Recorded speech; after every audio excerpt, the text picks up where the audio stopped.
I'm Lucy, and if you'd told me at 22 that my life would be a whirlwind of silent battles and unspoken words, I would have laughed it off. But here I am, at 34, living a story far removed from the dreams I once had. It all began at a friend's birthday party, fresh out of college, with a heart full of dreams. That's where I met Tom. He had the kind of smile that could stop you in your tracks and a laugh that made you feel like you were in on the world's best joke. "Never thought I'd meet someone who could beat me at Mario Kart," he said, his eyes twinkling with mischief as he handed me a controller. I laughed, taking up the challenge. Prepare to be amazed. I'm the reigning champ of college dorm tournaments. We clicked instantly, our banter as easy as breathing. It wasn't long before our families became one big, happy unit. Tom's parents, Mike and Sarah, welcomed me with open arms, their warmth enveloping me like a cherished family heirloom. After we got married, life's script took an unexpected turn. Tom and Sarah were old school in their thinking. "A woman's true calling is at home," Sarah would often say, her voice gentle, but firm. I had other plans for my life, career goals I wanted to achieve. But love, I reasoned, was about compromise. So, I traded my ambitions for a domestic life, telling myself it was just another kind of adventure. Then Emma came into our lives, a bundle of joy that I thought would complete our family picture. But Tom's reaction to our baby girl planted the first seed of doubt in our perfect garden. "I always imagined having a son to carry on the family name," he said, looking down at Emma with a distant gaze that didn't match the situation. I felt a twinge in my heart but masked it with optimism. "Next time, we'll have your boy," I replied, hoping to bridge the gap his words had created.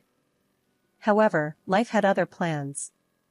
My health took a turn, shutting the door on any future pregnancies. The disappointment in Tom's eyes was palpable, an unspoken barrier that started to rise between him and Emma. As the years passed, Emma blossomed into a spirited, independent girl, wise beyond her 7 years. She found joy in cooking, her little hands creating dishes that would surprise and delight Mike and Sarah.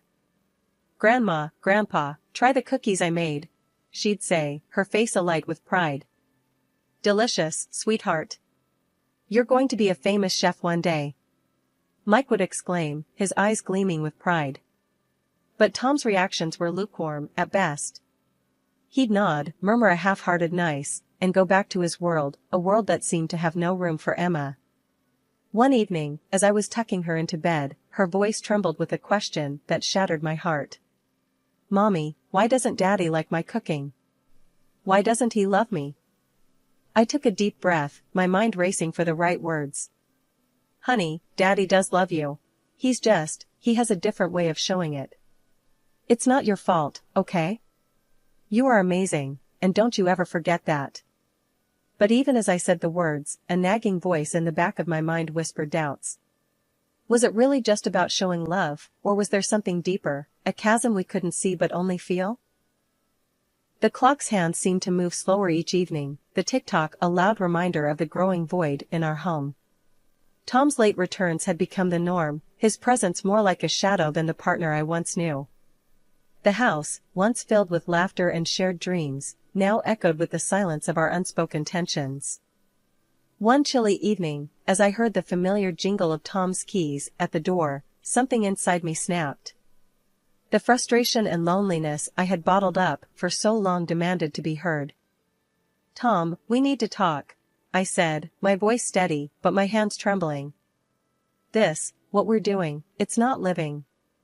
You're never here, and when you are, it's like you're a million miles away." He sighed, a sound of annoyance more than exhaustion. "Lucy, not this again. I'm out there, every day, grinding away for this family. Can't you just be grateful for that?" His words stung, a harsh reminder of the chasm that had formed between us. Grateful? For a husband who's more a ghost than a partner? For a father who's just a name to his own daughter? I shot back, the hurt spilling over. Tom's face hardened, his eyes cold and distant. "You wouldn't last a day in my shoes, Lucy.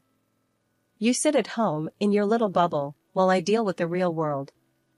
Don't lecture me about being a partner or a father. I bit my lip, fighting back the tears.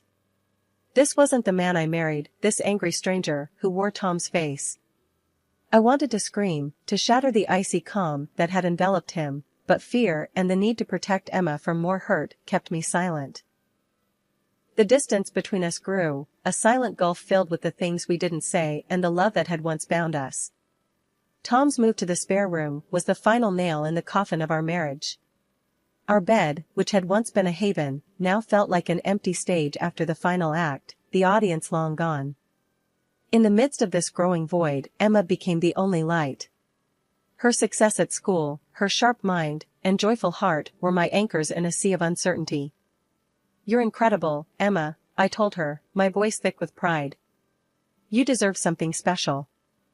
The smartphone was more than a gift, it was a lifeline, a connection to a world that was still bright and full of possibilities. Emma's delight at the present was a balm to my weary heart. "This is awesome, Mom. Look at all the stuff I can do," she exclaimed, her fingers flying over the screen, her laughter a melody in our muted home. I smiled, but my heart was heavy with a secret. "Just remember, sweetheart, this is our little secret." "Dad, well, you know how he feels about these things," I cautioned, hating the deception, but fearing Tom's unpredictable temper more. Emma's eyes met mine, a mirror of understanding far beyond her years. "I won't tell him, Mom. I promise," she said, her small hand squeezing mine in a silent pact. The idea of Tom taking Emma on a camping trip hit me out of the blue. It was a sunny Saturday morning when he brought it up, the kitchen filled with the smell of pancakes and coffee. "Emma, how about you and I hit the mountains next weekend? Just the two of us, a father-daughter adventure," Tom announced, his tone surprisingly cheerful. Emma's face lit up like it was Christmas morning. "Really, Daddy? Just you and me?" she asked, her voice trembling with excitement. I watched the scene unfold, a knot of worry forming in my stomach. Tom and outdoor activities were as likely a pair as oil and water. "Are you sure that's a good idea, Tom? You know the mountains can be unpredictable this time of year," I said, trying to keep my voice light. Tom shot me a look, his eyes briefly flashing annoyance, before settling back into a forced smile. "Lucy, I know what I'm doing. It'll be good for Emma and me to spend some quality time together." I turned to Emma, who was practically bouncing in her seat. "Sweetheart, it sounds like an adventure, but you have to promise to be careful, okay?" Emma nodded vigorously, her smile wide and genuine. "I promise, Mom." "And Daddy knows everything about camping, right, Dad?" Tom ruffled her hair, his response a little too casual. "Of course, kiddo. Your old man's got a few tricks up his sleeve." The rest of the week passed in a blur. Tom seemed more engaged, discussing camping gear and trails with a level of enthusiasm I hadn't seen in years. But as the departure day drew closer, my anxiety grew. The mountains were beautiful, but unforgiving, and the thought of Emma in that vast wilderness tugged at every maternal instinct I had. The morning they left, I packed Emma's bag with extra care, double-checking her warm clothes and first aid kit. "You sure you've got everything, Tom? Map, compass, emergency contacts?" I asked, my voice barely hiding my concern. Tom nodded, a backpack slung over one shoulder. "Lucy, relax. We'll be fine. It's just a couple of nights. What could possibly go wrong?" His words, meant to reassure, only heightened my unease. I hugged Emma tightly, whispering reminders and I love yous into her ear. "Mom, I'll be okay. I'm a big girl now, remember?" Emma said, her bravery a stark contrast to the fear in my heart. "I know, baby. Just, take care of each other, okay?" I replied, forcing a smile as I watched them drive off. The house felt empty without Emma's laughter and endless chatter. I busied myself with chores, but my mind was in the mountains, trailing behind my daughter and the husband who felt like a stranger. The door creaked open, and the sight of Tom standing there alone, his face ashen and eyes hollow, sent a chill down my spine. My heart skipped a beat, my mind racing with the worst possibilities. "Tom, where's Emma?" I asked, my voice quivering, trying to steady myself against the kitchen counter. He stumbled into the living room, his words jumbled, his hands shaking. "Lucy, I lost her. In the mountains. We were hiking, and she's gone." I felt the ground beneath me give way. "What do you mean, gone?" I demanded, my voice rising in panic. "Tom, how could you lose her? She's just a child." His face crumpled, the weight of his guilt and fear written all over it. I turned away for just a second, I swear. When I looked back, she wasn't there anymore. I searched, I called out. "Lucy, I did everything I could." Anger and terror surged through me, a torrent of emotions I couldn't contain. "And you just came back? Without her? Why didn't you call the police, the rangers? Anyone?" He sank into a chair, his hands covering his face. "I was scared. Scared they'd blame me, think I'm a bad father. I didn't know what to do." Without another word, I grabbed my phone and dialed 911. My hands were trembling, but my voice was surprisingly calm as I reported Emma missing. Every second felt like an eternity, each tick of the clock a sharp reminder of the nightmare we were living. Soon, our quiet home was filled with the sound of sirens and the urgency of police officers. Tom's parents, Mike and Sarah, arrived, their faces etched with worry and disbelief. "Lucy, what happened? Where's our little Emma?" Sarah asked, her voice trembling as she reached out for me. I shook my head, the tears finally breaking through my carefully held composure. "She's lost, Sarah. Lost in the mountains because he wasn't careful enough." Mike wrapped his arm around Sarah, his gaze fixed on Tom with a mix of confusion and anger. "Son, tell us this isn't true. Tell us you know where your daughter is." Tom looked up, his eyes red and his voice barely a whisper. "Dad, I messed up. I don't know where she is. I don't know how to fix this." The room was thick with tension, the air heavy with unspoken accusations and fear. As the police began their questions, organizing search teams and gathering details, I felt a numbness settle over me. This wasn't happening. It couldn't be. But as the night wore on, with no news and the darkness outside mirroring the despair within, the harsh reality settled in. My little girl, my Emma, was out there alone, in the vast, unforgiving wilderness. As the search for Emma dragged on, the house felt like it was closing in on me. Every second was a sharp jab to my heart, every minute an endless stretch of worry. And Tom, he was there, but not really. His eyes glued to his phone, fingers tapping away.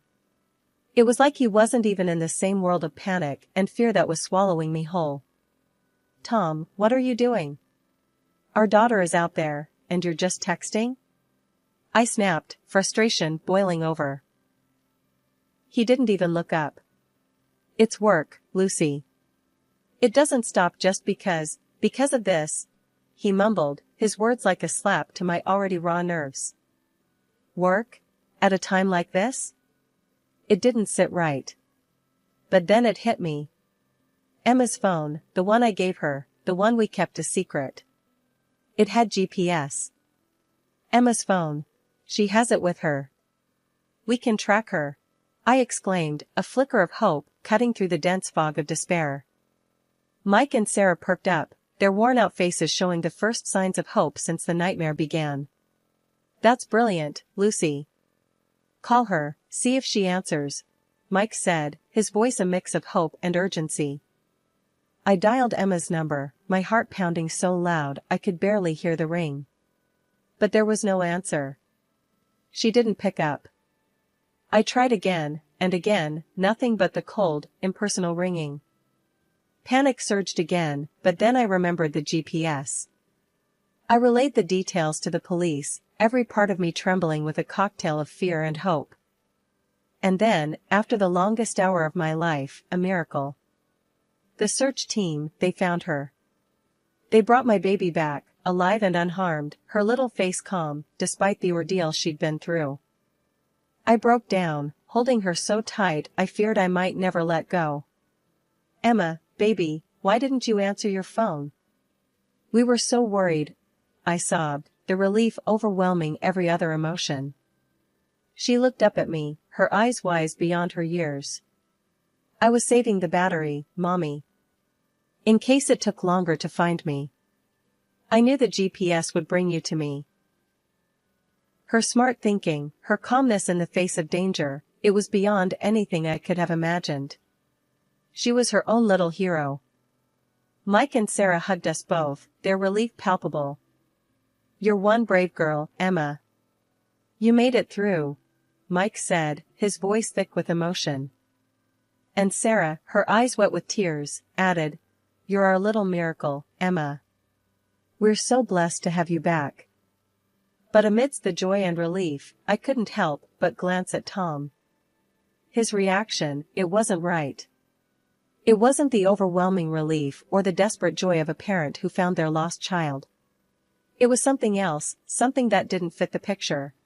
Before I could think of that thought, Emma, her small frame still trembling from the night's events, looked at her father and said something that stopped us all in our tracks. Daddy left me there on purpose. The room went silent, the air thick with the weight of her words. Tom let out a nervous laugh, but it sounded hollow, forced. What are you talking about, Emma? That's a serious accusation. I looked at Emma, my heart pounding. Honey, what do you mean? Tell us everything. Emma's gaze was steady, her voice firm, despite the fear that lingered in her eyes. I heard Daddy on the phone.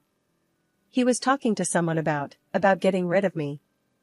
The world seemed to spin, each word from Emma's lips a sledgehammer to the life I thought I knew. Mike and Sarah looked at their son, their faces a mix of horror and disbelief. Tom, tell me this isn't true. Tell me our granddaughter is mistaken, Mike said, his voice a low growl of a father protecting his cub. Tom's face was pale, his usual composure shattered. Dad, I can explain. But before he could spin his web of lies, Emma took out her smartphone, her small fingers deft with certainty. I recorded it. I was scared, and I didn't know what else to do. The recording was clear, Tom's voice discussing a chilling plan with a cold detachment that made my blood run cold. My world, once filled with love and trust, was crumbling around me, each word from the recording a painful blow. Sarah was sobbing, her hands covering her face. Mike stood, his body rigid with fury. How could you, Tom? She's your flesh and blood. Tom fell to his knees, his mask of indifference finally crumbling. I made a mistake. A terrible mistake. It was all her idea, he pleaded, but his words were like ash, meaningless and cold. The police arrived, their blue lights painting the night with flickers of justice. As they led Tom away, his pleas and excuses fading into the night, I held Emma close, her bravery and quick thinking a stark contrast to the cowardice of her father. The interrogation room at the police station was a cold, uninviting space, its stark walls echoing the chilling confessions that unfolded within. I sat there, a silent observer, as the detective methodically unraveled the tangled web of lies and deceit that Tom had woven. So, let me get this straight, Mr. Wilson. The detective's voice was stern, unyielding. You conspired with your mistress to abandon your daughter, hoping that she would freeze or that wild animals would find her. Tom's face was pale, his usual confident demeanor replaced by a look of desperation. It wasn't like that. I mean, yes, but it was her idea. She said it was the only way we could be together, without the complications. Complications? The detective raised an eyebrow. You mean your daughter, your own flesh and blood? You mean alimony? Tom shifted uncomfortably in his seat, his gaze darting around the room as if looking for an escape. She's pregnant, she's going to have a boy. I just wanted a fresh start. I didn't think it would go this far. I felt a surge of anger, each word from Tom's mouth a testament to his betrayal. How could the man I once loved, the father of my child, be capable of such heartless cruelty? The detective leaned in, his eyes fixed on Tom. Your plan failed, Mr. Wilson. Your daughter survived, thanks to her own resourcefulness and a smartphone with GPS. What do you have to say about that? Tom's silence was deafening. The reality of his actions, the enormity of his betrayal, was finally sinking in. The days that followed were a blur of legal proceedings and emotional upheaval. In the courtroom, as the judge delivered the verdict, a sense of surreal calm enveloped me. Tom and his mistress were sentenced to prison, their futures a bleak canvas of regret and retribution. In addition, the judge ordered Tom to pay a substantial sum for his unforgivable betrayal and mandated alimony to support Emma. Outside the courtroom, the sky was an endless expanse of gray, mirroring the storm of emotions within me. Mike and Sarah approached, their faces etched with pain and disbelief. Lucy, we can't begin to express our sorrow. Mike's voice trembled with emotion. We raised Tom to be a better man than this. We're here for you and Emma, whatever you need. Sarah's eyes, red from crying, met mine. Lucy, we're so sorry. If we had any idea. Please, let us help make this right. I nodded, the weight of their words heavy on my heart. Thank you. Your support means everything. But right now, it's Emma who needs us the most. We need to show her that, despite everything, she's not alone. As we left the courthouse, the world seemed to move in slow motion, each step a tentative move towards an uncertain future. Emma's hand in mine was a silent vow of strength and unity, a promise that no darkness could ever overshadow the bond we shared. The days after the trial were like walking through a fog, each step uncertain but forward-moving. The house that once echoed with Tom's presence now felt strangely peaceful, the turmoil he'd brought with it gone. One morning, as Emma and I sat at the kitchen table, the sun casting a warm glow through the window, she looked up at me, her eyes reflecting a wisdom far beyond her years. Mom, are we going to be okay? She asked, her small hand reaching across the table to mine. I squeezed her hand, feeling the strength that flowed between us. Yes, sweetheart, we're going to be more than okay. We have each other, and that's all that matters. Emma smiled, a hint of the carefree child she once was peeking through.